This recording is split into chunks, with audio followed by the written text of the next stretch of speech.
follow on me. We're marching out into the night. Follow on me. We're standing up against a giant. Follow on me.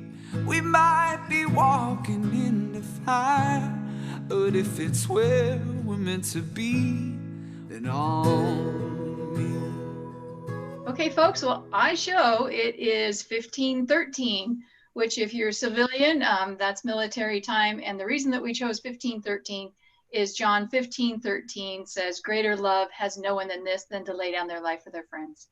And that's what Mark did. He gave his life so that we could enjoy the freedoms that we have each and every day. And so many of you have fought for those freedoms, have defended those freedoms.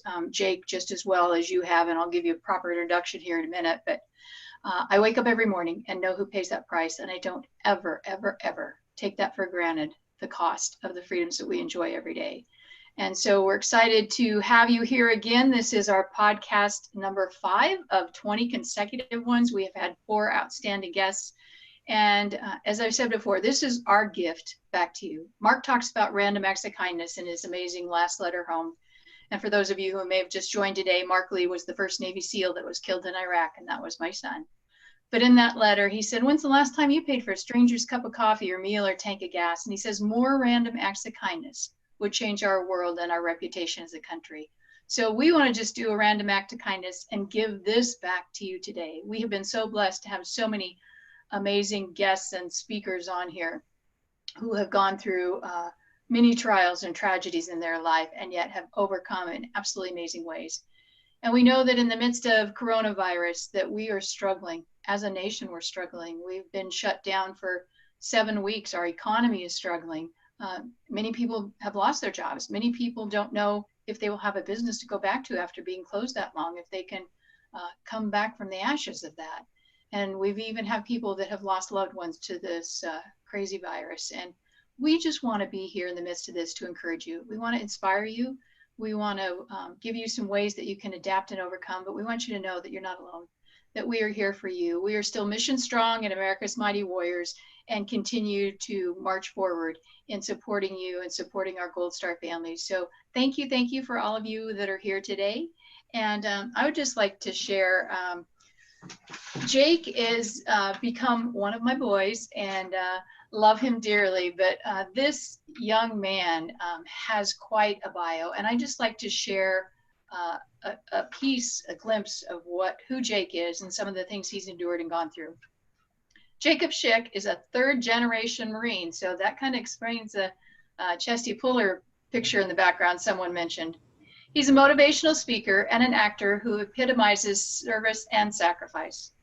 After a triple-stacked tank mine detonated below his vehicle in Al Anbar province, Iraq in 2004, Jake suffered compound fractures in his left leg and left arm, multiple skin, ligament, and bone losses, varying burns, partial loss of his left hand and arm, amputation below the knee of his right leg, traumatic brain injury, and post-traumatic stress. Jake has undergone 50 operations, 23 blood transfusions, and countless hours of rehabilitation. Jake will tell you his physical injuries weren't the worst that happened to him. For years, he dreaded his TBI and PTS diagnosis. Jake is currently the CEO of 22 Kill that raises awareness and combats suicide. Jake was featured in American Sniper and numerous other movies involving A Star is Born. Jake, welcome to On Me 20 today. We are so excited and so glad to have you. Honored to be here, Mama Lee. It's great to see you. Thank you for having me. You bet. And I'm sure, being in the military, our On Me theme is, one of those things when you're going to clear a room or you're getting ready to go do something and you've got eyes on target and you yell on me and you're saying, I got the lead on this. You guys follow me. It's a team. We got to go in there together and do this. But, there does have to be someone that takes the lead on that. For sure. And so we want to be the lead. There's a lot of people out there doing that. We're not the only ones, but we want to do that with America's Mighty Warriors and stand up and say on me. And so that's why we brought you in today. The guests that we've reached out to and asked to be on the show, who've generously donated their time. So thank you, Jake. I know this is something you do professionally and normally get paid for that, but thank you. We appreciate your time. But you're one of those that said on me, that after your injuries, you said, no, this is not going to take me down. I'm going to continue to stay in the fight and watch what I do. So we're hoping that at the end of this time, those that are listening will do that same thing and stand up and say on me. Now, they may not be required to go into combat like you did, but where we're at in our circumstances that we can do that. So we're excited to have you here today, Jake. Thanks so much. Can you give us a little introduction to where you grew up? What's your childhood? Are you married? Do you have kids? Where do you live? Yeah, sure. So I was born in Louisiana, and that's where I grew up until around the age of 12. I have a few siblings. I moved to Texas, and I've been here, aside from my time in the Marine Corps, I've been here ever since. And joined the Marine Corps right after high school. I actually joined during my senior year. Graduated high school, and then that's when I went to boot camp. I went to boot camp a month after 9/11. I was signed up well beforehand, volunteered for infantry in keeping with my family lineage to be a warfighter. And then we ended up going to boot camp, went on the buddy program with a buddy of mine named Danny, which was great until the drill instructors found out that we were there on the buddy program.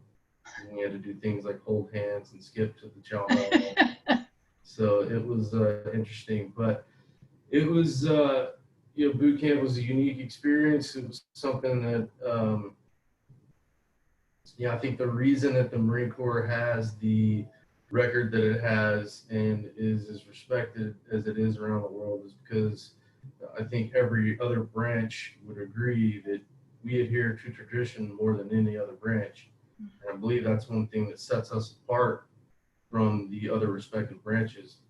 That said, got done with boot and went up to Camp Pendleton for School of Infantry. Went through School of Infantry. That's when, post School of Infantry, I checked in with my unit, first time 23rd Marines, Bravo Company, aka the Battle and Bastards. And that's when it all started for me. It was because we knew we were going to go, we just didn't know when. And that was in 2002 is when I checked into my unit. But since going to Iraq and going through being severely wounded in the operations and the drugs and alcohol and everything, and ended up getting married, and then also divorcing amicably, thank God, but have two great kids, beautiful kids that wouldn't trade for the world, still living in Texas. And like you said, the chief executive officer of 22 Kill, which combats suicide and raises awareness of suicide for first responders, law enforcement officers, military veterans, as well as the families. And something that has been very close to my heart for a very long time, considering not only my own personal history, my own personal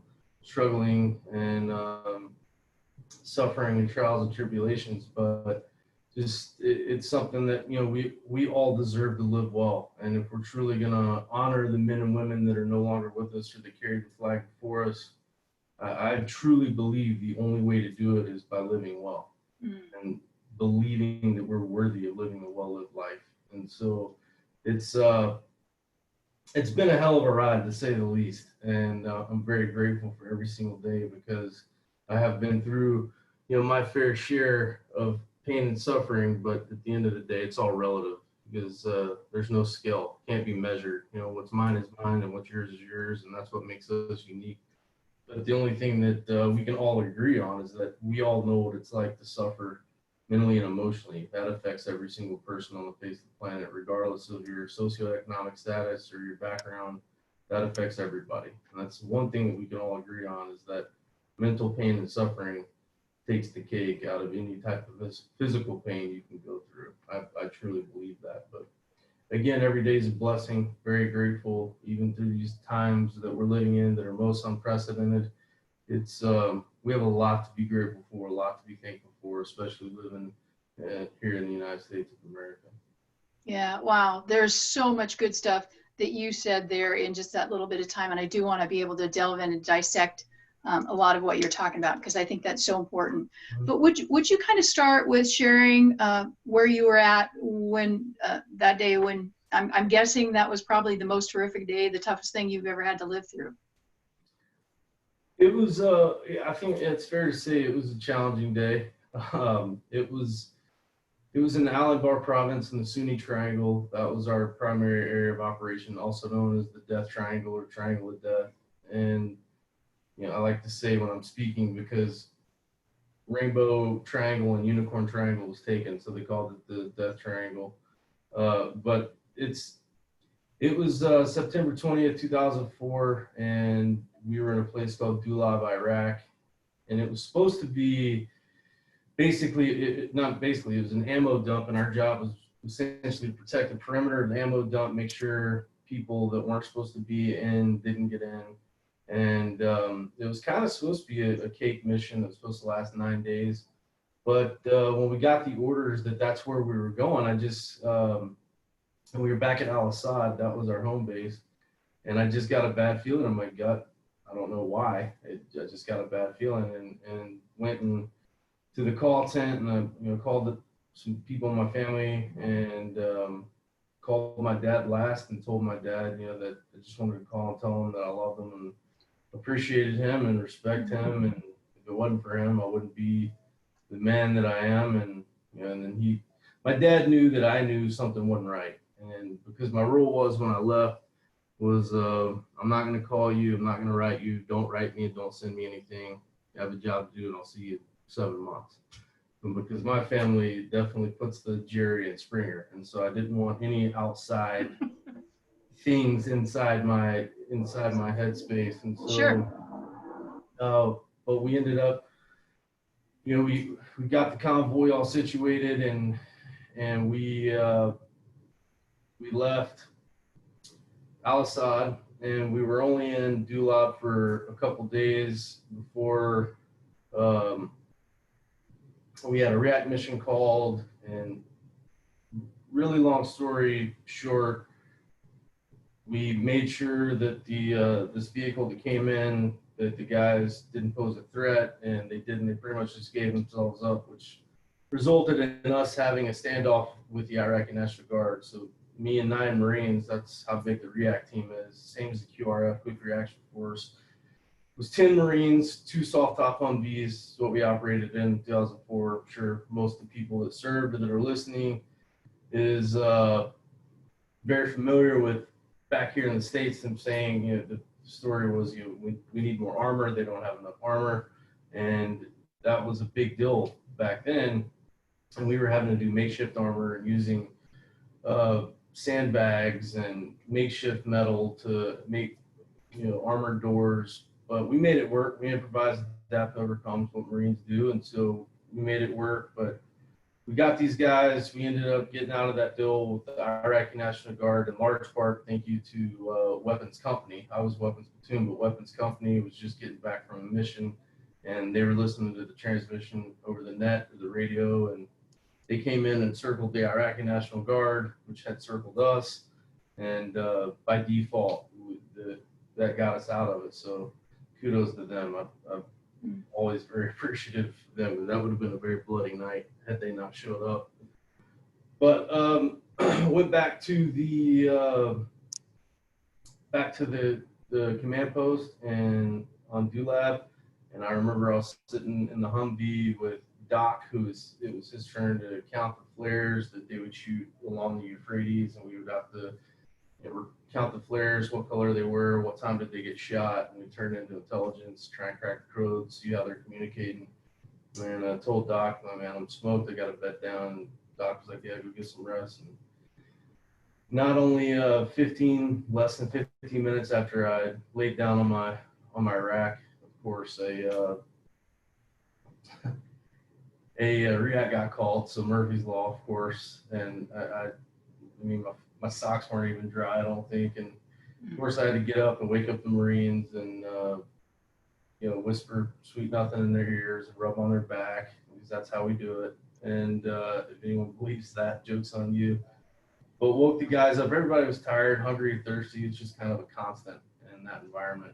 And As soon as I walked out of the tent, the bad feeling I had in my gut went right in my throat, and I knew we were about to get hit. I didn't know by what or how bad it was going to be. You know, I didn't know if it was going to be small arms fire. I had no idea. I just knew. I knew we were about to get hit. You can call it, you know, God. You can call it, you know, my grandfather talking to me from beyond the grave that fought in Iwo Jima, World War II, as a sniper in the Marine Corps. Or you can call it whatever you want to call it. You know, the good news is that in this country you can have your beliefs and I can have mine, and we're most likely going to keep our heads attached to our shoulders. So hoorah, freedom.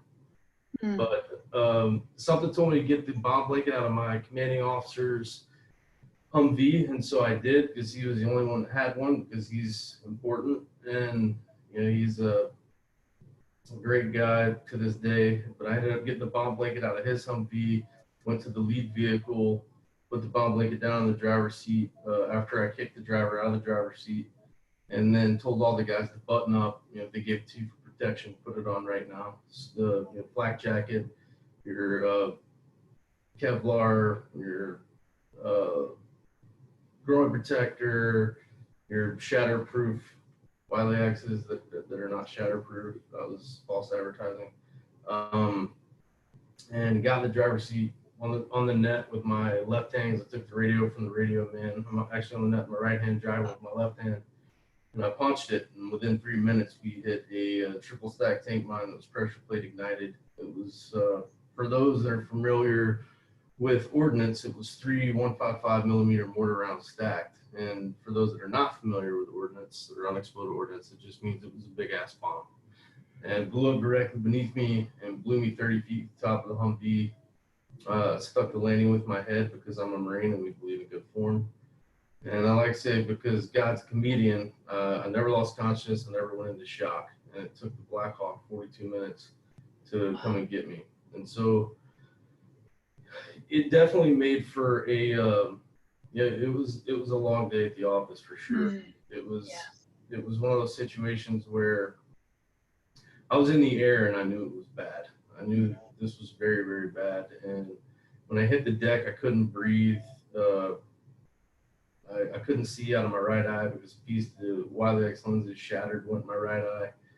And the only way I knew where the Humvee was is because the guy that I kicked out of the driver's seat was yelling my last name to try and find me, because all he saw was my rounds from my magazines, because my magazines exploded because we wear them on the front of our flak jacket. And when the bomb went off, the steering wheel disengaged and hit me in my chest. And that's what made my mags explode. My rounds went everywhere. So all he saw was my rounds and blood and no me. And so he thought that I was a red mist in the wind, as we say. But I heard him yelling my last name. So I was trying to pull myself back to the Humvee with my right arm. It was the only thing that would work. But I noticed that all I was doing was scooping sand. So I wasn't going anywhere. And that's when I told God, because I started to do my self-assessment and saw my left leg wrapped around itself, and then my left boot was blown off. Saw my fibia, my tibia. Right leg looked normal, but really hurt. All my ribs were broken, so that sucked. Saw daylight through my left arm because the piece of shrapnel went through my left arm when I was driving, came out the top, which blew off 5 inches of hole in my left arm, blew off. This part of my left hand was blown off. And I knew I was dying, so I just told God, I just said, hey, big man, please don't take me in front of my guys. That's all I ask. So just don't allow my family to watch me die. That's all I ask. As soon as the skids leave the deck, I'm all yours. Just please don't let my brothers watch me die. Not here, not like this. That's all I cared about. That was the forefront of my thought. And so I was focused on staying alive until I got on that bird, and that bird took off. And so the guys got to me and told me they got me and put me in the back of the second Humvee, which luckily was not damaged in the explosion. Took me back up to the command post. Doc was right there waiting on me, ready to go. Started working on me. And I was real pissed at Doc because he'd only hit me with 2 sticks of morphine, and I knew he had more. And so I was not happy about that. But real thankful for that time, because the way the Humvees were, those two-door soft tops, is I was able to hold the hand of every Marine that was in my platoon, and they would get in, and I would get to hold their right hand with my right hand, and got to tell every one of them how much I love them and respected them and what they mean to me, and that this is told them all, take a good look at me. This is what they want to do, and I'm out of the fight. You guys have to fight for me now. And it was I wouldn't trade anything for that time. I'm very thankful for that time. It was very hard, of course, but to be able to take off the warrior bravado and remove that and be very real with them on a very real and deep level was I'm just eternally grateful for those moments, because it's something that I don't think any of us will ever forget. And Right. It's truly a bond. I mean, they are no doubt my family. You know, DNA be damned, they are my family. And when I finally heard the bird coming in, they loaded me up on the bird, and my platoon sergeant was the last one off the bird, and he kissed me on my forehead, and he was trying not to cry when he said, "We'll see you soon, Jack London." Because he called me Jack London because my grandfather's Jack London Schick, my uncle's Jack London Schick Jr., and they're both Marines. And clearly Jake's not a cool name, so he called me Jack London. And I'll never forget when he got off the bird. It made me, it motivated me, because I knew he was lying to me. And so the bird takes off, and I got the attention of one of the litter crew, and he came to me, and I yelled in his ear, "How long?" And I remember when I yelled that, I felt life leave my body there. I knew that I didn't have much time left. And he ran up front to the captain and came back to me, and he yelled in my right ear, 12 mics for 12 minutes. And that's when I immediately talked to God again, and I said, "Hey, big man, I'm going to have to renege on the original verbal agreement, because I'm fairly certain I can do 12 more minutes." And of course, he granted me that, because I'm talking to you. It has nothing to do with my toughness. I'm just blessed. And they took me to the Balad, and they started working on me right then and there. And, that's when I remember, I'll never forget, they got me in the tent, and there was a doctor sewing up my face, because I had shrapnel in my face and my cheek, my chin, my neck, and burns on my neck and my arms. And he was sewing up my face, and he said, "Oops." And I glanced up at him. I said, "What do you mean, oops, doc?" And he said, "Sorry, Marine, screwed up on your stitches, gonna have to start again." And they had a sheet on me. And I remember telling him, I said, "Hey, doc, I don't know if you've seen me from the neck down, but I'm fairly certain the scratches on my face are the least of our worries." And he gave this little nod to the anesthetist, and that was the last thing I remember. Like, he did the little, like, please put this. And that's when Nurse Jax woke me up and told me they had to take my right foot. And because what happened was, the firewall from the Humvee, and the explosion of the firewall folded up on my right foot, and it crushed my right foot, so it impeded blood flow to my right foot. So my right foot was dead by the time I even got to the lot. And it was, in my mind, I was thinking, because I was going back to doing my self-assessment, and I remember seeing my left leg wrapped around itself, and my tibia exposed, and I just remember thinking that my right leg looked normal, but it hurt. And so when she told me, "Hey, Mary, I'm sorry, we have to take your right foot," I said, I thought to myself, and then I looked at her and I said, "Well, awesome." And she goes, "What?" And I said, "Took the wrong foot." And I guess good enough for government work, 50-50 shot. And then that's when she explained to me, and she said, no, sweetheart, your right foot was dead when you got here. She described it as just putting on a surgical glove and filling it with sand. Just having a surgical glove filled with sand. And she said that's pretty much what your foot was when you got here. It was mush.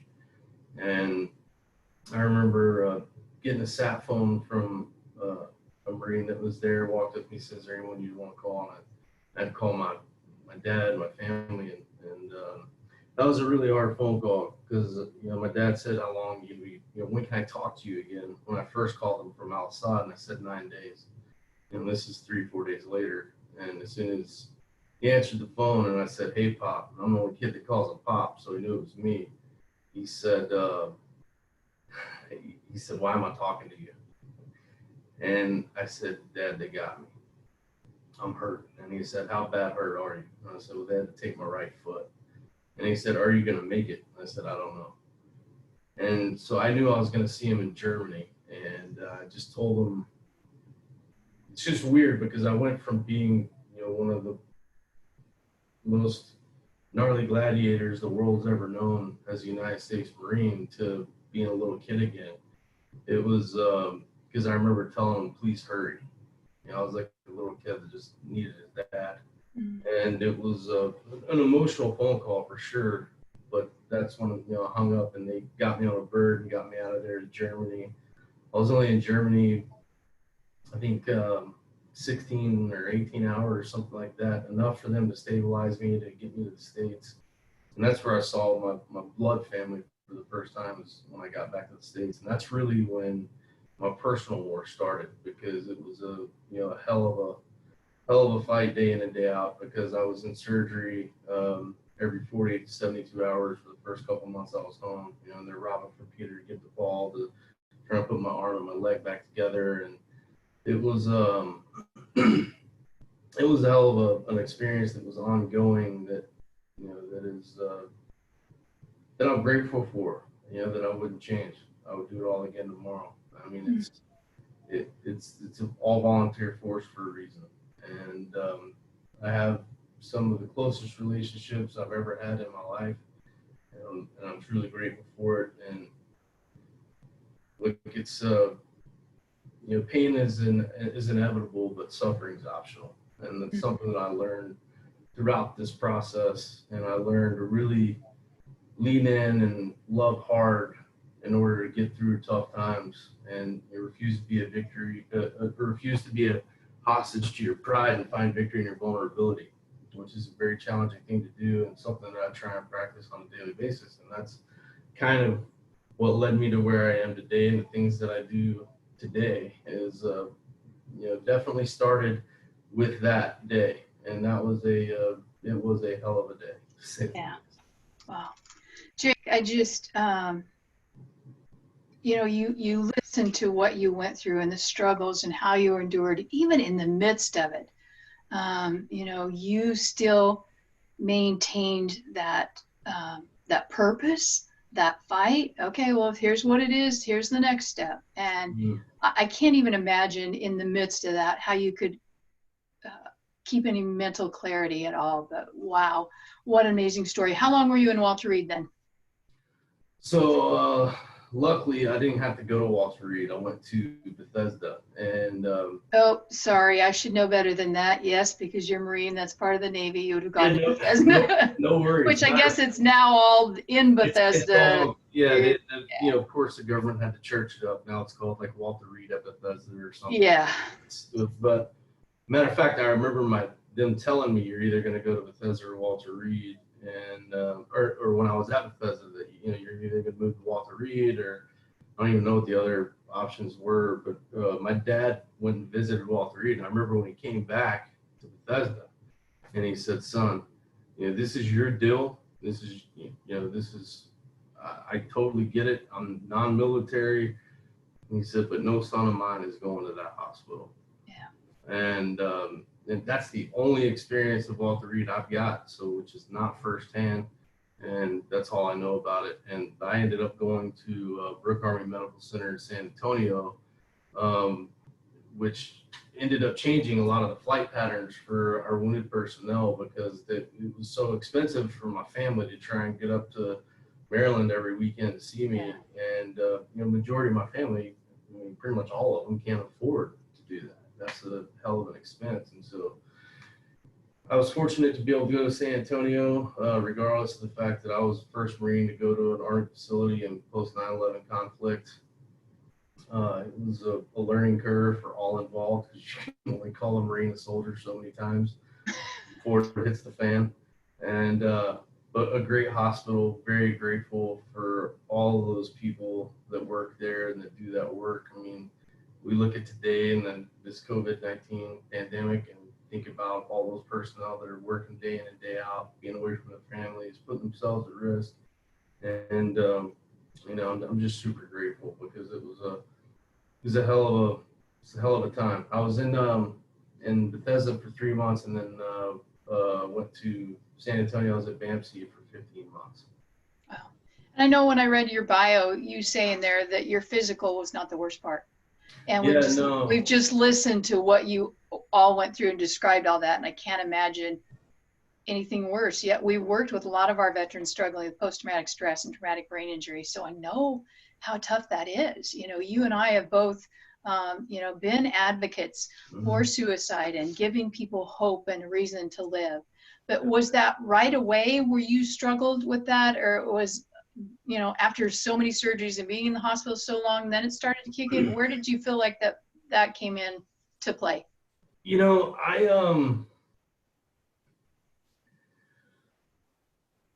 I've thought about this a lot, and I really don't know. I don't know where it really came into play. I think it was something that's kind of instilled in all of us. Default mode. I think that we all have the ability to be hopeful, inspirational, driven, motivated, but we also equally have the ability to be depressed or sad or unmotivated. And the only difference of the two is being it's much easier to do the latter. It's much easier to be sad and depressed and wall up in your own cesspool of crap. And it takes a lot of effort to be joyful and motivated and happy and express gratitude. That's much more challenging. You have much less experience to draw from. Yeah. And so for me, it was, I think when I was diagnosed with post-traumatic stress and traumatic brain injury was and the first time I recall knowing I had those diagnoses was in San Antonio. And I just remember thinking to myself, now I'm a United States Marine, those things are not going to affect me. I'm a gladiator. And how wrong I was. I was unbelievably wrong. And I really, really struggled for a while. I mean, because of all the operations I had to go through, and everybody's body reacts differently to medication. Well, unfortunately, my body fights pain medication, and so it takes more of it. And so having operation after operation after operation after operation, I was having to take more and more and more and more. And I mean, the last, I think 25 or 30 operations I had, I was having to recover in the ICU just so they can monitor my breathing and my heart to make sure that the medication didn't kill me. Yeah. And so it was a long time before I was out of the woods, but I really struggled in the hospital. I started having nightmares and night terrors, and it's one thing my dad said in one of the only interviews he did is, they said, what's one of the things Schick's struggling with? And he said, well, the only problem is every time he comes out of surgery, he's trying to fight somebody. And so, it was like, the one interview you do, Dad, made me sound awesome. Appreciate that. But, it was an ongoing thing. And I think an ongoing evolution. And I think when it comes to mental and emotional trauma, I believe that we don't ever get over the experience. I mean, I believe that it's not something that we experience and then it's done and behind us. Like we can never, I just don't believe that. Yeah. Like I believe that closure is a myth, and it's not something that's, I think that salespeople probably came up with that, because it's not, for me, that trauma never goes anywhere. We just learn to deal with it in a healthier manner. Yes. Yeah. And then when I got out of the hospital in San Antonio, they gave me this giant bag of drugs, and I knew exactly how that was going to end, because, one pill works great, 5 is going to be awesome. And that was always my mentality, a very addictive personality. And I have addicts and alcoholism in my DNA. And unfortunately, that was one of my coping mechanisms, was just chasing my first high. And because you're self-medicating. Oh, for sure. Temporarily, that kills the pain. Sure. If you're numb, nothing matters. Right. When did you feel like you got to the place where you're like, okay, no more alcohol, no more drugs, I can't do this? Did you get to that place where you actually like, I don't want to live anymore? I mean, did you actually get to that place of suicide? Yes, for sure. I struggled with suicidal ideation for a while. I would say the first year I was out of the hospital, it was probably the most prevalent. And it was something that I had it planned. I knew what I was going to do, how I was going to do it. And that's when I got a phone call from a father of one of the Marines that I served with, that I was close to, and told me that we lost him, and it was suicide. And I knew that I couldn't take the same action because of how close my unit was very, very tight knit. I mean, most of us are still very tight knit. And so I just knew that that wasn't an option for me, and that I had to get myself straight. And so I ended up calling my lead physician. And at the time, I was taking around 55 pills 3 times a day, and I was eating between 8 to 12 fentanyl pops a day. I was the epitome of a drug addict, and I was emaciated. I was anything but healthy. And I remember calling my doc and said, "Hey doc, good news, I'm getting off all the drugs." And this was the very next morning. And she said, "Well, how are you going to do that?" And I said, "I'm just going to stop." And she said, "Well, I'd highly advise against that." And I said, "Well, why is that?" She said, "Well, because you're going to have a massive heart attack and die." And I said, "Well, roger that. Plan A is a no-go. What's plan B look like?" And she said, "Well, you're going to have to come back to San Antonio, and we're going to have to wean you off the drugs," which is, of course, not what I wanted to hear. Right. Because my body and my mind equated that place with just pain and suffering. But I went back and ended up going through the through the rehab and slowly coming off the drugs. I ended up actually locking myself in the guest house across the street from the hospital because I was so tired of slowly withdrawing. And that's what it was. I can sit here and tell you with 100% conviction, I know why addicts stay addicts, because I'd never been that sick in my life. I remember just locking myself in that room and saying, "Look, I'm not coming out until I'm done with this stuff. Either I die or it's out of my system." Those are the options. And that was the only time when I was withdrawing severely that I told God I was done. It was the only time that I said, "I don't want to do this anymore. I don't have enough fight. I don't have any fight left in me." And of course I got more sick, almost his way of saying, "Well, I'm not done." And so, but after it was 12 or 14 days of being just deathly ill, shivering but sweating and no control over bodily function, I took a shower and it was like nothing happened.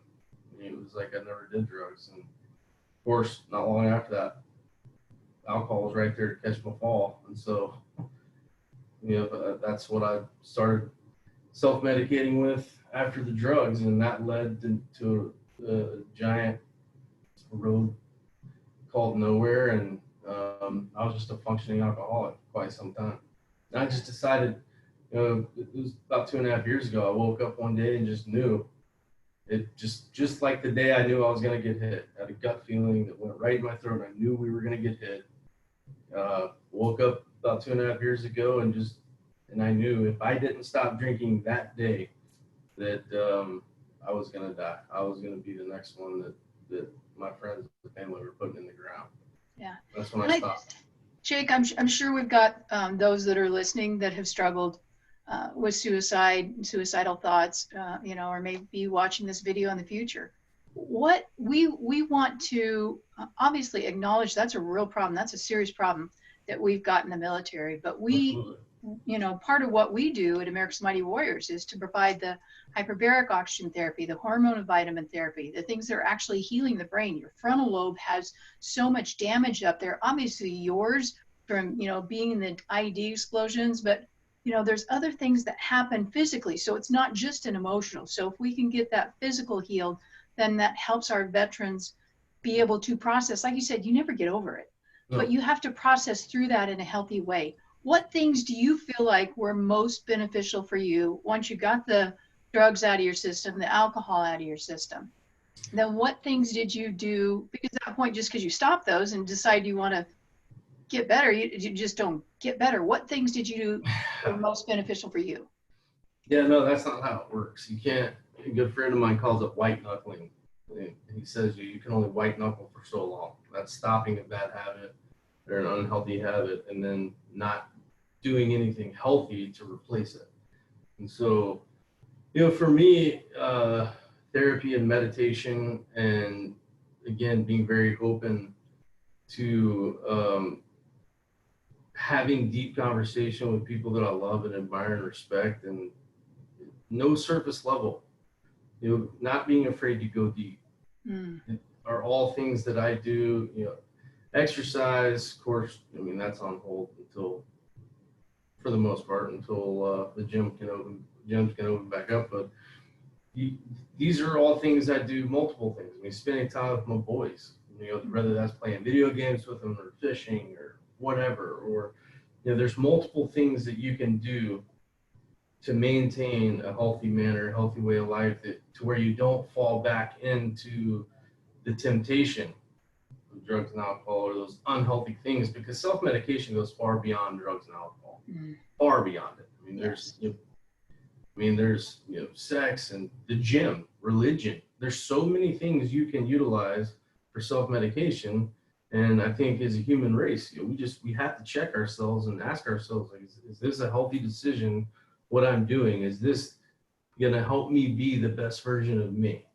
Or am I trying to mask something? Am I trying to hide something in order not to be vulnerable because I'm afraid? Because when we ask people, like I'm telling you, it's very difficult when you challenge people and say, I challenge you to be the best version of yourself by first believing that you're worthy of loving and living well. And by refusing to be a hostage to your pride and finding victory in your vulnerability. These are the things I want you to do. Most people aren't going to do it, because before you can truly do those things, you have to be very introspective and self-reflective. And most people don't like doing that because you're afraid of what you're going to wake up down there in the depths of your soul that you thought were gone, that will never be gone. Yeah. And I love that, Jake, the worthy of living and loving and living well. And I think that is so crucial.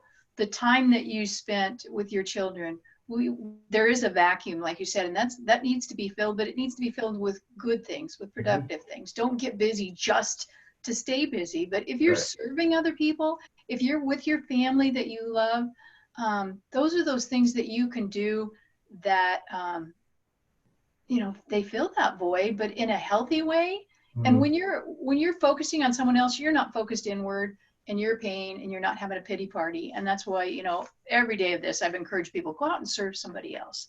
And I know we've gone way longer. I feel like I could talk to you for about 3 more hours, because wow, what an amazing, what an amazing story. Well, I love you to pieces, Jake. You know that. Love you. I would love to answer questions. I don't want to sell anybody short. And so, I know that was a lot in a very short amount of time, but I mean, life is what it is. I think it's so important for us to be reminded of that, whether you've served in the military, whether you're still serving in the military, whether, you're a family member, or just one of our supporters or friends that's jumped on and not in the military. People need to understand the price that's paid. People need to understand the depth of the sacrifice. It's given for every one of us every day. And I know you said something earlier, and I think every one of our speakers has said something to how, I autograph my books, live your life worthy of their sacrifice. Those that have given so much, those that have given their lives, you left body parts behind over there. Those that have come back and, maybe they're fine. Maybe there's those that come back that are still struggling with TBI or PTS. It is our responsibility as individuals and as a nation to live lives worthy of those sacrifices and that price that has been paid. So thank you, Jake. We would love to have Ryan jump on. I'm sure even questions, we could stay on for hours with the questions people have. But Ryan, if you'd like to give us some of the questions that have come in for Jake. Whew. First, I got to take a deep breath and say thank you, brother.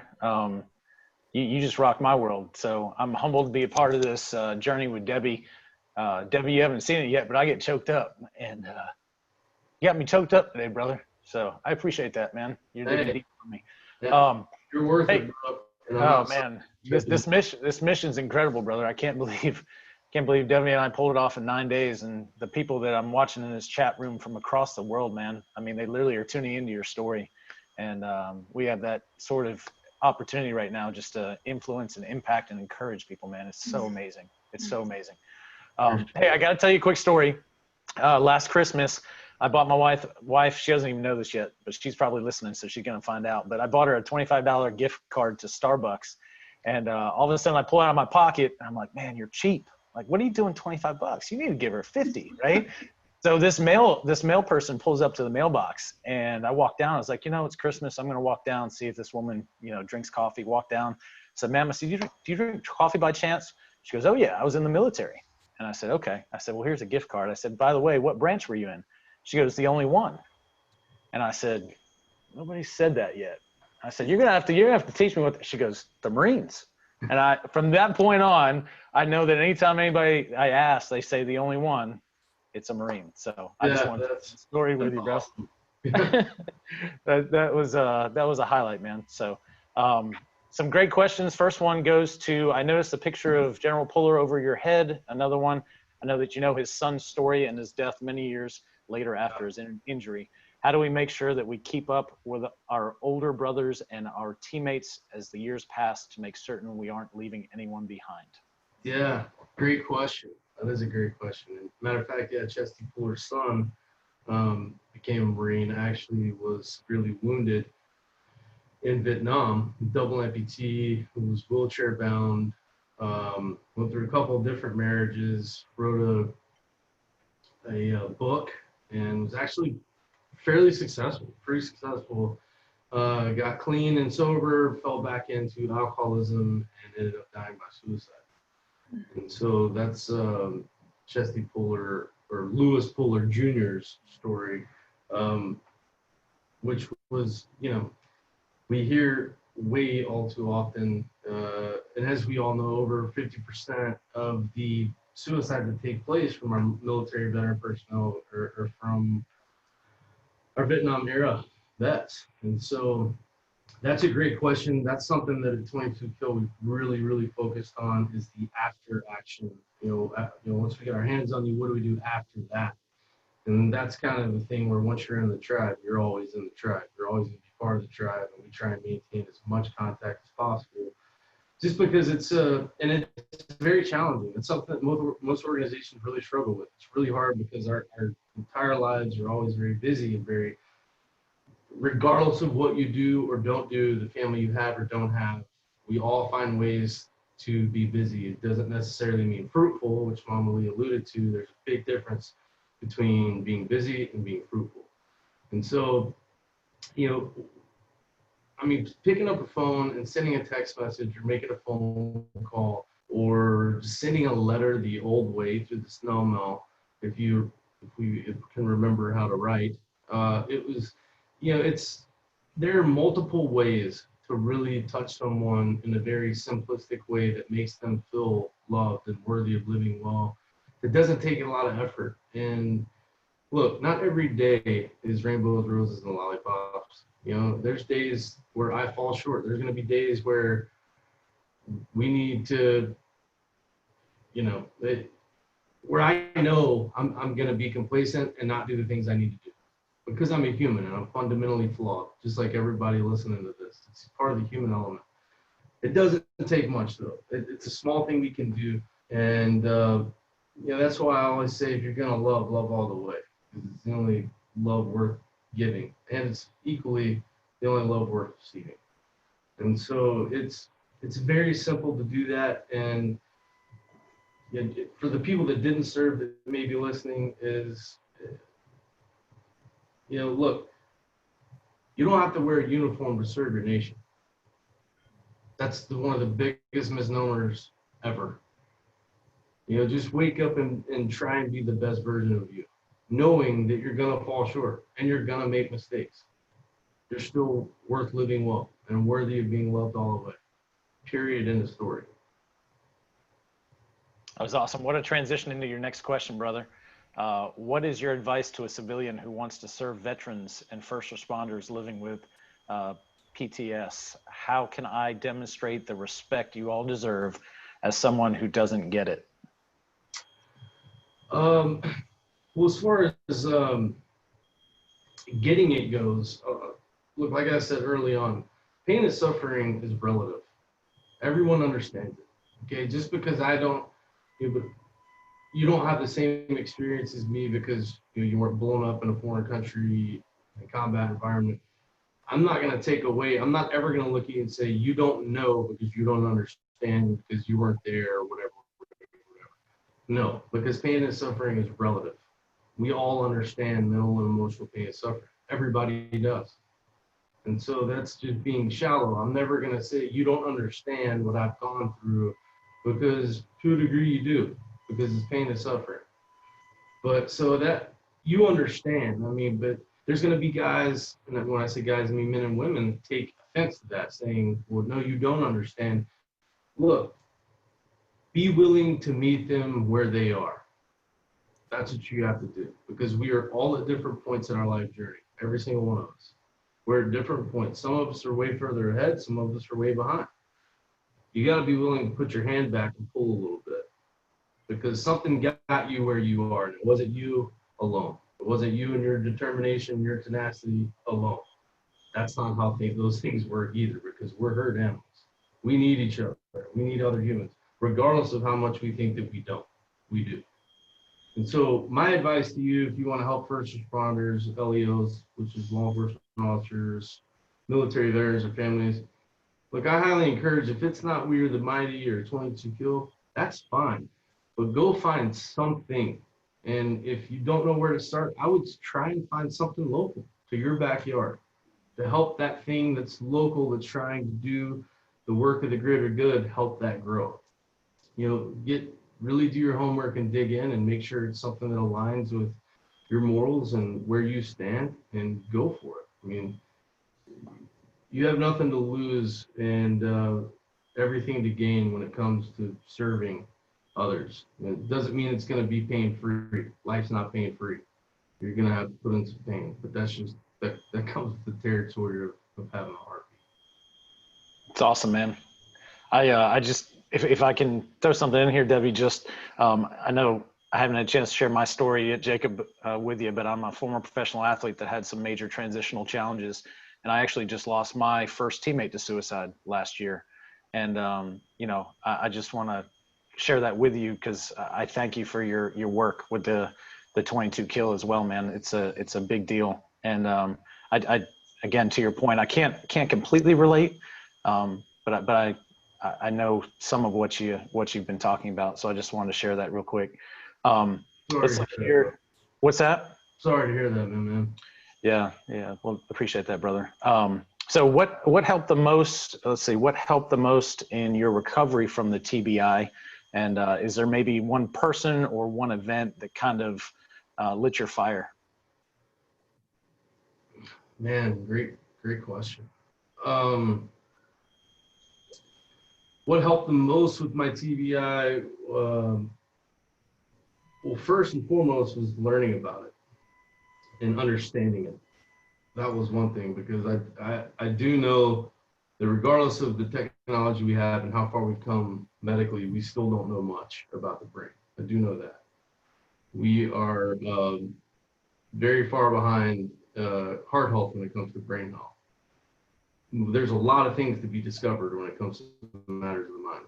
That said, understanding how the brain works, because one thing that I do find solace in is that there is a chemical explanation for the reason that everyone does something or everyone acts a certain way. There is a chemical trail that can lead to why that person did that thing. And that's one thing that I was really thankful for, is that I really dug into my traumatic brain injury, learned about it, was able to lean on a lot of neuroscientists and physicians to help me understand, not only utilizing hyperbaric oxygen therapy, which is huge, which I think a lot more really positive studies are going to be coming out about HBOT. I know that it's just a very relatively new thing, but doing that and doing therapy and meditation, all the things that we should do anyway, regardless if you have a TBI or not, is really what helped me understand and get past the curve of, I'm just another guy, okay, that just had a bad day at the office. There's nothing special about me. There's no, like, I'm not an anomaly. My leg's never going to grow back, okay? My arm and my hand are never going to regenerate. But it's up to me to do the things I can do, to take the steps I can take in order to live my most well-lived life, period. I mean, it's up to me. It falls on me. That accountability is on me. And so if you are struggling with PTS or TBI, or you're not sure about it, take the steps. The resources are out there. I'm not sitting here telling you that it's not going to be frustrating and you're not going to get pissed off in the process. You most likely are, because anything worth doing is supposed to be hard. It's by design. And so be willing to put in the work, because that's what it takes. You know, it takes hard work on a daily basis. No free rides. Yeah. And I know, Jake, you guys at 22 Kill have done so much, and so people can reach out to you. They can also reach out to us at America's Mighty Warriors. We do have, under our Helping Heroes Heal program, a bunch of resources as well, videos on there for caregivers. We have a resource book called Love Your Vet, for those who are, a caregiver trying to understand better what PTS is, TBI, things to do, things not to do, things to say, things not to say. There are a lot of great resources. If you're struggling, please don't struggle alone. There are people that care about you. There are people that are there to help. There is hope. You don't have to live like this the rest of your life. And it's my husband committed suicide 25 years ago, so we've had to live through this as well. So very passionate about making sure that there are those resources, there is help out there, and that you guys know, even in the midst of this, we're Jake, 22 Kilo, you guys are still doing it. We're still doing it here at America's Mighty Warriors. So please, if you are struggling, reach out. No judgment. This is a sign of strength, not a sign of weakness, to say I need help. Jake, when lost his leg out there, when he was bleeding, they gave him the medical attention he needed. And just because your wounds are not ones that we can't see physically, that doesn't mean we don't need to assess that and take care of you immediately. That's right. Amen to that. So. Well, I'm gonna turn it over to you, Mama Lee. Jacob, I'm humbled to be a part of this today. So your story was great, brother. And I thank you for your vulnerability and your authenticity, and even giving us an on me shout out in the middle there of this is the work that needs to be done is on us. That's why we've done this. It's literally about us taking responsibility, digging deep, as you mentioned, and moving forward and not backwards. So thank you, brother. No, thank you, brother. Honor and privilege are all mine, and I mean it. Hey, Jake, I know we've talked about 22 Kill a little bit. We want to give you a moment to anything else you want to highlight that you're doing, that you're involved in? Any other way we can support you? Yeah, there's some things that we're working on that one in particular I think is going to be pretty big, that hopefully I'll come back and we'll utilize this virtual platform to announce. But mainly, I'm just trying to grind with grace on the daily, just trying to get through this and navigate these uncharted waters just like everybody else, and trying to do it with as much grace and love and compassion as possible, because being cooped up and hunkering down can be hard. And but I'm grateful for it. I know that. I'm very grateful for God hitting the pause button, because I know especially people like you and I needed it. I think we needed this. We needed a break from running ourselves into the ground, because I think it was very important to take a breather. So, I'm just the same thing everybody else is doing, just trying to grind with grace and live well while not being allowed to go within 6 feet of another human being. Yeah, I love that. You got some of the most amazing sayings. We got to touch base and get some T-shirts done, because some of those are awesome. But and I know, in the military, we love a good challenge. So what challenge you got for us, Jake? The challenge I would like to give the people watching is to wake up and really challenge yourself to be grateful for one thing, just one thing on a daily basis every day you wake up. Because like I said earlier on, it's very easy to be negative and sad and upset and depressed and all those things. It's much harder to be grateful and feel gratitude very genuinely and to feel joy the way it was intended to be felt. So I think one way to do that and to get to that place is to wake up every day, think about something that you truly are grateful for, that you've been blessed by. That can be a person, a thing, a situation, whatever.